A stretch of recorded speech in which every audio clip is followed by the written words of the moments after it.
regardez un peu partout dans le monde, en Afrique, mais surtout en Guinée. Merci de votre fidélité, mesdames et messieurs. Il est 21h sur Espace TV. Comme vous le savez, tout le lundi, quand il est 21h, nous vous embarquons dans notre voyage politique. Nous vous emmenons dans les différents clichés des différents partis politiques. Nous vous montrons tout ce qu'ils ont dit et tout ce qu'ils ont fait durant le week-end. L'émission s'appelle Politiquement Correct et c'est diffusé uniquement sur Espace TV. Vous le savez également, ici, seulement 3 acteurs ont la légitimité de s'exprimer. C'est d'abord les hommes politiques, c'est ensuite nous les journalistes, mais c'est surtout vous qui nous regardez à travers vos petits écrans. C'est pour vous que nous faisons cette émission, grâce au degré de confiance que vous nous accordez de vous informer, de vous instruire, mais surtout de tenter d'influencer le débat politique. Tout n'est pas politique, mais la politique s'intéresse à tout. Politiquement Correct, bienvenue à tous.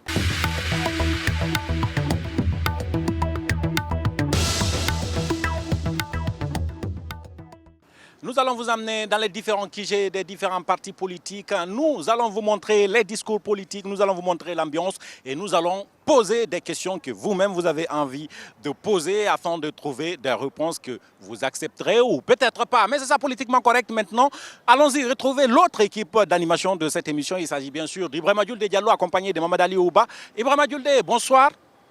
Bonsoir Mohamed Ali Condé et bonsoir à toute l'équipe. Alors, dites-nous, vous êtes à l'UFDG, on le sait, qu'est-ce qui s'y passe?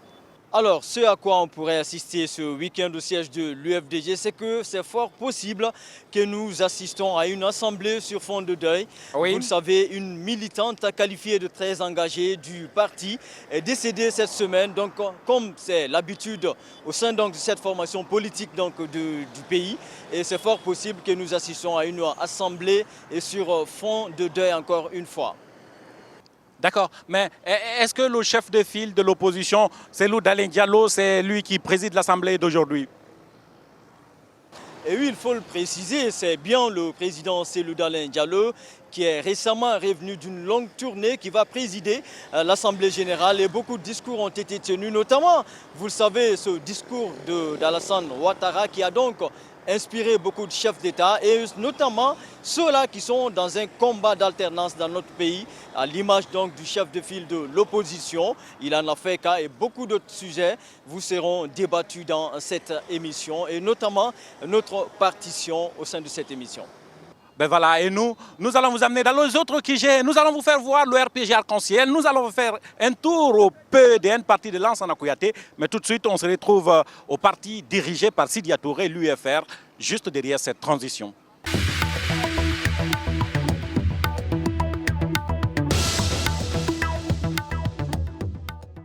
Commençons notre émission au siège de l'UFR, Union des forces républicaines. C'est un parti politique de l'opposition, bien sûr. On dit que la politique n'est passionnante qu'au sein de l'opposition. Venez avec nous, donc nous allons vous montrer tout ce que vous allez voir dans les conditions du direct. Vous connaissez les principes du politiquement correct. C'est le discours, l'ambiance, mais surtout l'interview politique dans cette émission. C'est comme ça se passe. C'est maintenant que vous nous rejoignez. L'émission va démarrer.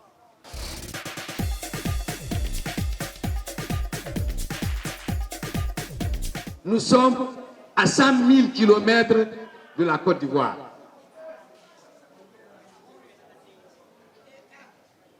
Aujourd'hui, il vante qu'il a électrifié. Dans sa tête, il a électrifié la Guinée. S'il vous plaît. Dans sa tête, il a électrifié la Guinée. Mais nous, les réalités, nous sommes là. On n'a pas de courant. Jusqu'à commander un bateau de courant. Mais c'est quand même ridicule. C'est quelqu'un... Allô?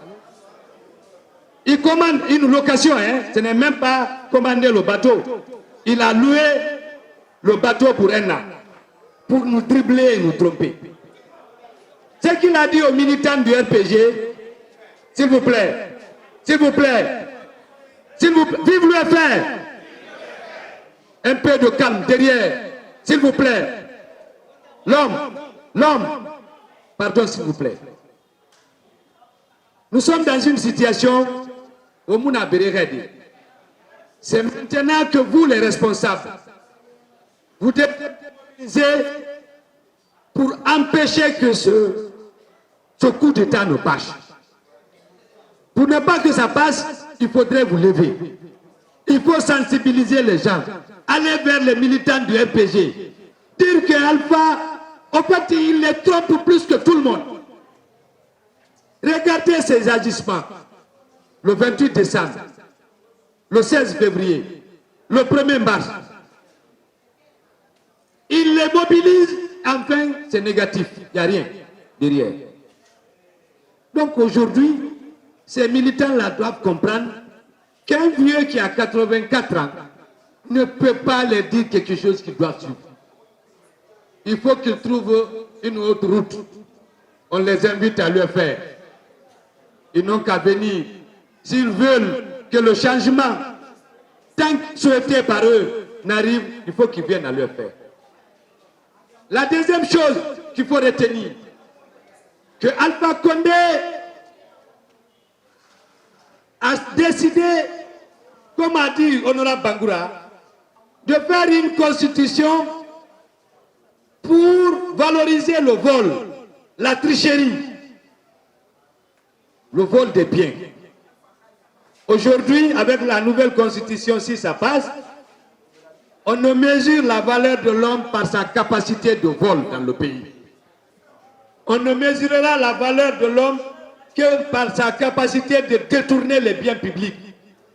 On ne mesurera la valeur de l'homme que par sa capacité de mentir au peuple dans cette nouvelle constitution qu'il veut pour nous. Il faut qu'on refuse ça. Parce que nous voulons aller de l'avant. Nous voulons un peuple courageux, un peuple travailleur, un peuple qui gagne un peu de développement dans son pays. Alpha Condé ne peut pas donner ça désormais. C'est un désenchantement de l'avoir eu en 2010. Nous devons changer ça. Et pour le faire, ce n'est pas parce que Sidia a dit seulement à Moulama. C'est parce que nous, dans notre comportement de tous les jours, nous devons faire en sorte à faire Nagala. Pour ça, c'est dans les quartiers, c'est dans les fédérations. Qu'on a Moulam Fegou, à Moulama. Et nana mal il a eu dit nakan tungo me bore be bon fait nakan biri dunia ma la yi nakan tungo me bore be faut normal engagement les engagements prendre les engagements il fait nakan tungo ma la yi il fouille nakan fala me bore be il fouille il ka bire fouille fora il n'est ni inenyi mike me na kan kolo wo ma me de fe na kan biri for ko fe biri mbe ku kanena I ku tombo akana I ku kana mike na ka ku kana ma wonna dine na kan biri na dunia ma dine prinna na wonna kan kolon muslim dine anu yi catholic dine huinara hui sebeli kamarde dine sebeli kamarde hui inaka alquran na kan gurukui aguroko ne huinara asebeli kamu guroko ne huinara hui huinara alquran bible ba ala huinara ameka da sebe kay nangoro hui dan nak hunan nak sebir na dunia ma bara hunan sebe ma hunan sebe ma hui tan sebe ma ini na hui pada imendam me kana matan hui matandi atana nya ko jebir ba dunia ma mi ga hui matandi ma wonta ma kabira na fokora mi gina ka hui matandi ma o mbira na fokora awona sonara jamais wo manara baba jamais wo marabam ku matangi wo mubira mafora awa troisième mandat fait nanara ku matandi nara nana togo wo mubira mafora ku matandi. Qu'aujourd'hui les militants de première heure du RPG sont embrouillés, ils sont paniqués, ils sont perdus. Peut-être que mon ami Badra a raison, c'est le moment de les sauver. On a besoin de les sauver parce qu'ils ont été embarqués dans un train par des opportunistes, par des militants de, même pas de 25e, mais de 72e heure. Des opportunistes qui sont arrivés, qui les ont combattus au sein de l'opposition au temps de Conté. qui ont fait en sorte d'emprisonner Alpha Condé, qui ont détruit leur parti, qui ont mis beaucoup de gens en prison, qui ont fait que beaucoup sont morts au RPG, beaucoup ont perdu leur fonds de commerce, beaucoup ont fui le pays. Aujourd'hui, le RPG est pris en otage par ces gens-là. Et qu'est-ce qu'ils veulent? Ils veulent que l'histoire retienne une tache noire du RPG, que l'histoire retienne que le RPG a été un parti de dictateurs, un parti où il y a eu un tyran qui a été mis au pouvoir. C'est ce qu'ils veulent du RPG. Je crois qu'aujourd'hui, il est temps pour ces militants du RPG de prendre conscience. Parce que ici, le président Sidi a dit ici, et tout le monde l'a entendu dans les médias, quand ils ont quitté pour fixer, quand Alpha a fait une adresse à la nation pour fixer la date du 28 décembre comme date de législative, le président Sidi a dit qu'il n'y aura pas d'élection le 28 décembre. Ils ont reporté. Ils ont dit après, non, attention, on va voir, on va faire ça, on va faire cela, il va y avoir l'élection le 16 février. Le président Sidia vous a dit, hey, 16 février, Amoulama. Il est venu dire ça ici, au Brignavori. Le 16 février, est-ce que ça a eu lieu? Non. Après, ils ont reporté encore. Ils sont rentrés dans les manigances. Ils ont dit, bon, cette fois-ci, c'est le 1er mars. Alpha Condé lui-même est parti en Haute-Guinée, dans son ancien fief, parce que ce n'est plus son fief. Ils sont allés prendre les gens dans les villages. Il est allé parler à Malinguera pour instrumentaliser la communauté, pour dire que cette fois-ci, il y aura élection.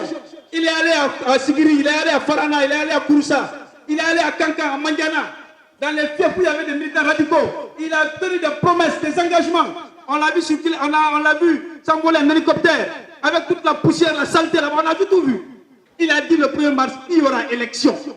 Il a promis. La veille du 1er mars,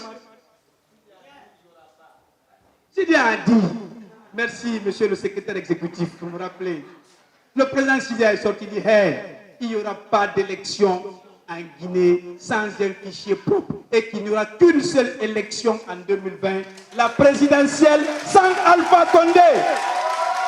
La présidentielle sans Alpha Condé avec un fichier propre et crédible. C'est ce qui sera fait en 2020.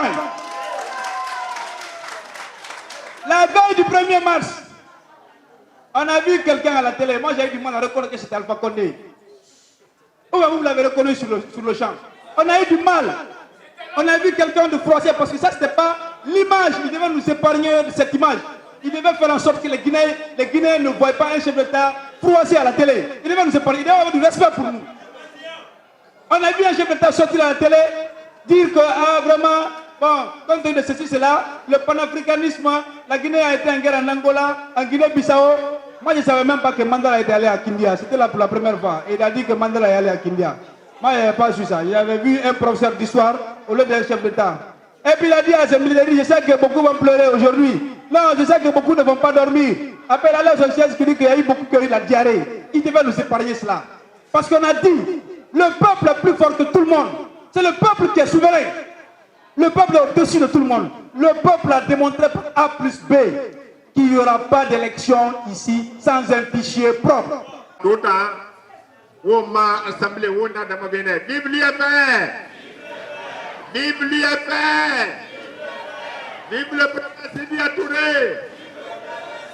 Vive le président Sidya Touré! Nous vaincrons! Nous vaincrons! Nous vaincrons! 22 Alpha Kamane! 22 a fait ça! A fait ça! A Théagoro! A Théagoro! A Théagoro! Voilà.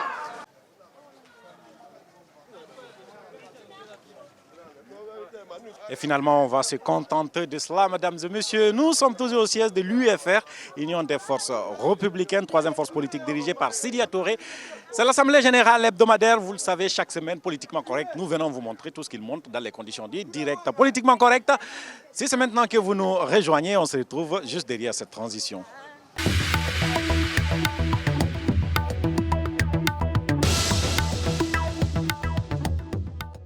Bonsoir à tous, merci de nous rejoindre ici même au siège de l'UFDG, la principale formation politique de l'opposition guinéenne, au moment où des responsables du FNDC se sont fait arrêter ce week-end.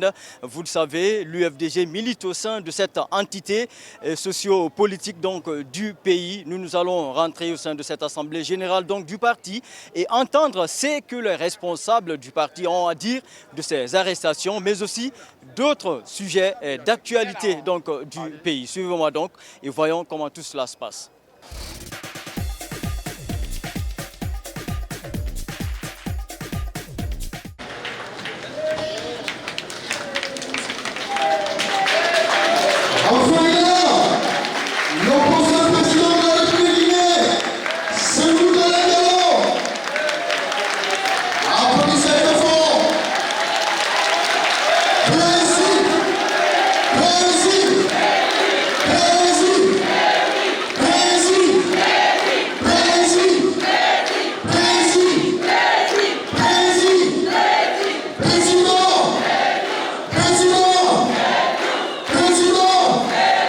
Je vais vous demander de vous lever encore pour observer une minute de silence pour le repos des jeunes sportifs qui sont décédés suite à un accident de circulation survenu à Mamou alors que l'équipe se rendait à Cancan pour un match de football. Une minute donc de silence pour le repos de ces jeunes compatriotes.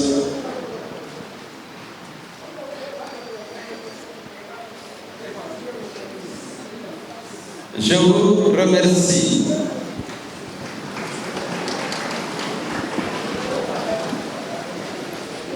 Docteur Keita a dit tout à l'heure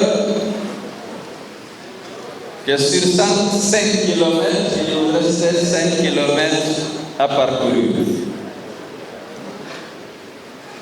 Vous le savez, comme moi, ces 5 km vont être peut-être plus difficiles que les 100 km que nous avons parcourus. Nous avons consenti beaucoup d'efforts, beaucoup de sacrifices.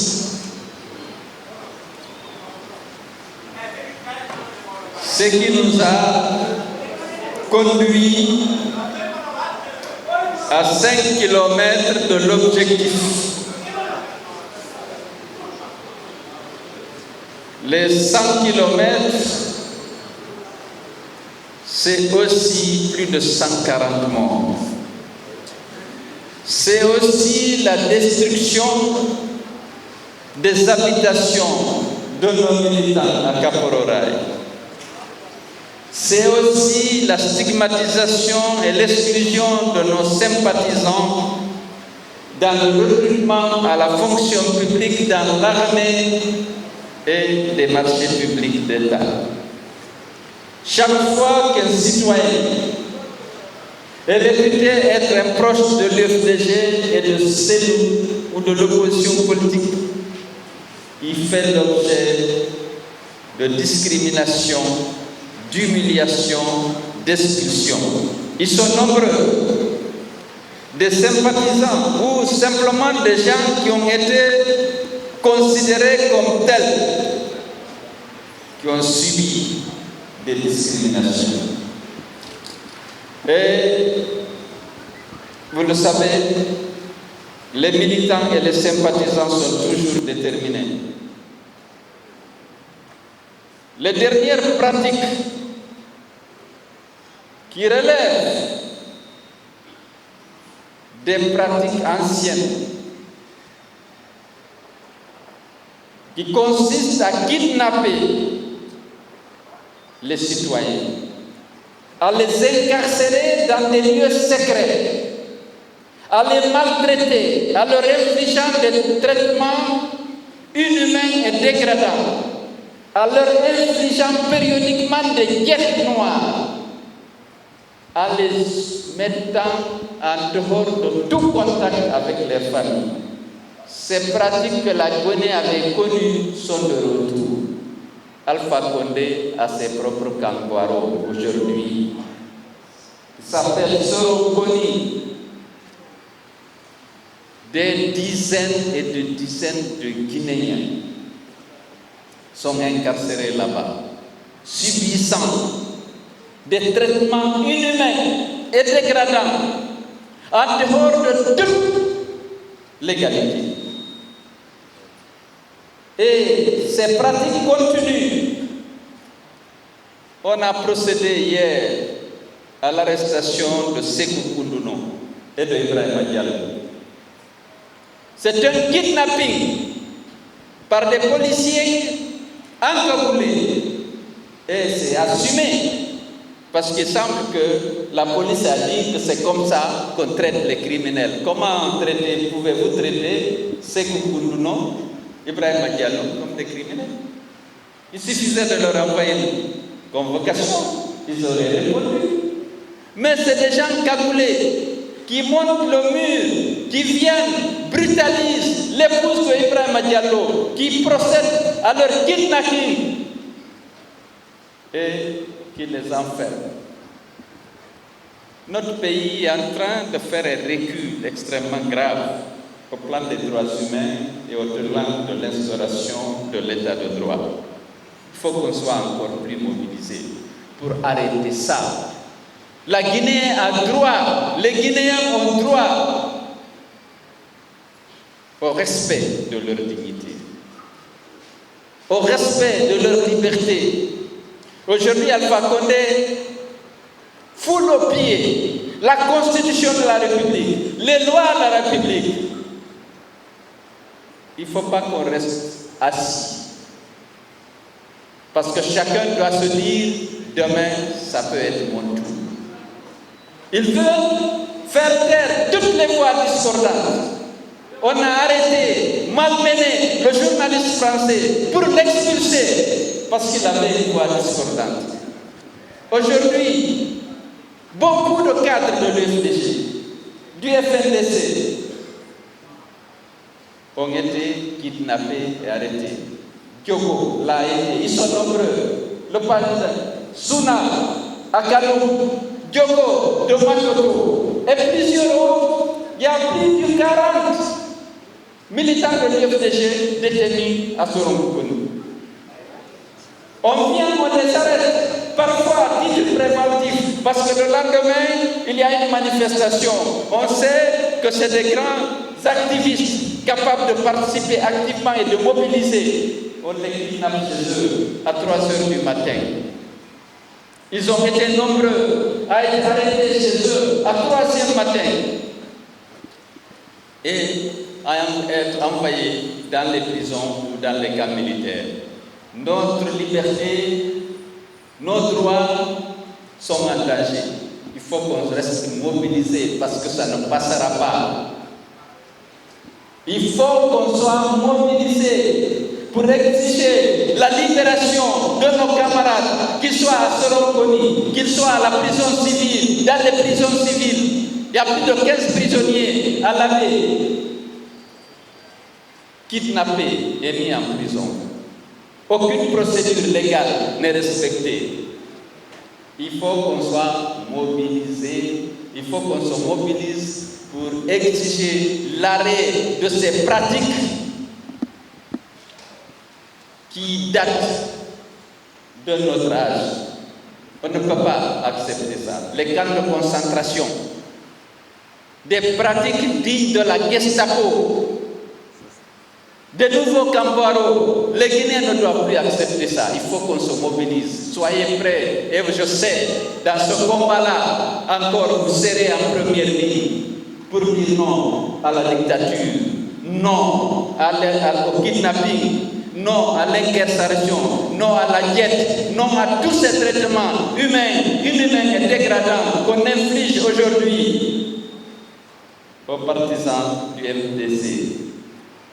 Vous avez suivi ce qui s'est passé en Côte d'Ivoire. Je sais que vous en êtes réjouis. Alassane Ouattara a décidé de ne pas briguer un 3e mandat. Il a décidé de respecter ses engagements et de respecter son serment. Après le président Youssoufou du Niger, après le président Aziz de Mauritanie, c'est le tour de Alassane Ouattara, puisque je ne parle que de l'Afrique francophone. Sinon, Madame Sherif du Nigeria, certains de ses collaborateurs avaient dit de modifier, elle a refusé. Elle a fait ses deux mandats, elle a organisé des élections transparentes, il y a eu l'alternance démocratique. Ce n'est pas même son parti qui a gagné. La Sierra Leone, Baye Nkrumah, malgré la pression exercée par Alpha sur lui pour qu'il change la constitution, il a refusé, il a organisé des élections transparentes, son parti a perdu les élections, il y a eu l'alternance. Dans le monde anglophone, ça ne s'oppose pas. Au Nigeria, au Ghana. C'est en Afrique francophone que les velléités étaient plus importantes. Maintenant, nous avons 3 cas dans la sous-région.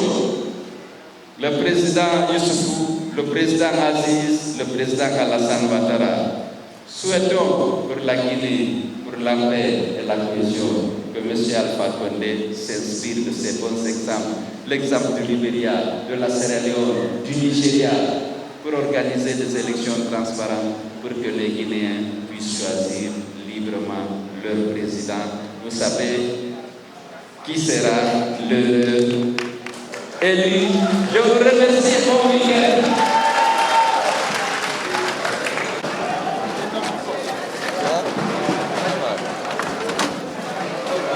Donc, interview politique avec le président Cellou Dalein Diallo. Bonsoir, président. Bonsoir.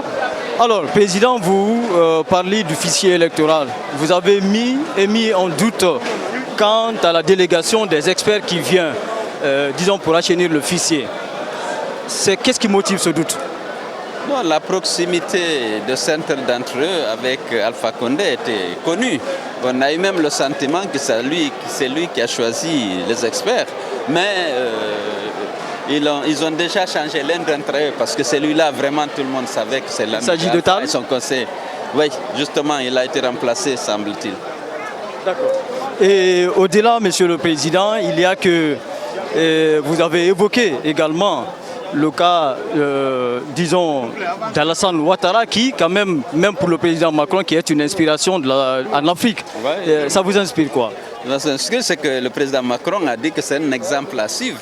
Et le sous-secrétaire d'État aux affaires africaines, il a dit que c'est un exemple à suivre également. J'espère que Alpha Condé entendra le message de ces hommes d'État. Alors on a vu M. Cellou Dalein Diallo beaucoup plus offensif diplomatiquement ces derniers temps. Oui. Est-ce que vous vous êtes rendu compte que le combat était beaucoup plus à mener à l'étranger qu'ici?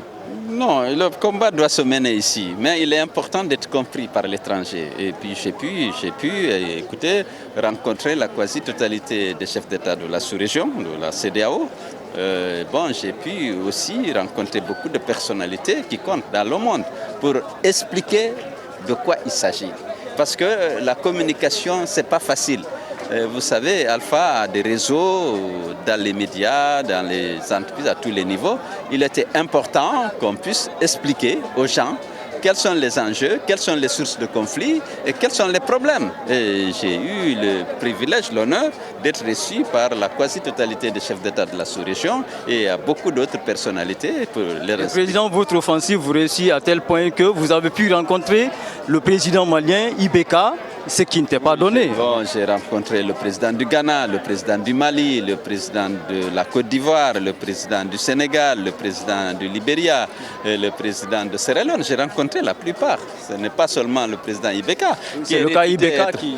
Non, Ibeka, c'est le dernier peut-être que j'ai rencontré, mais c'est quelqu'un que je connais. Tous ces gens-là, je les connais depuis fort longtemps, alors que j'étais dans la fonction de Premier ministre ou ministre de la République. Merci bien. Merci. Voilà, mesdames et messieurs, c'était donc l'interview politique avec le président de l'UFDG, Cellou Dalein Diallo. Eh bien, c'est cette interview qui met fin à notre partition au compte de cette émission politiquement correcte. Tout de suite, nous allons rejoindre l'autre équipe d'animation de cette émission. C'est bien Mohamed Ali Condé et son équipe.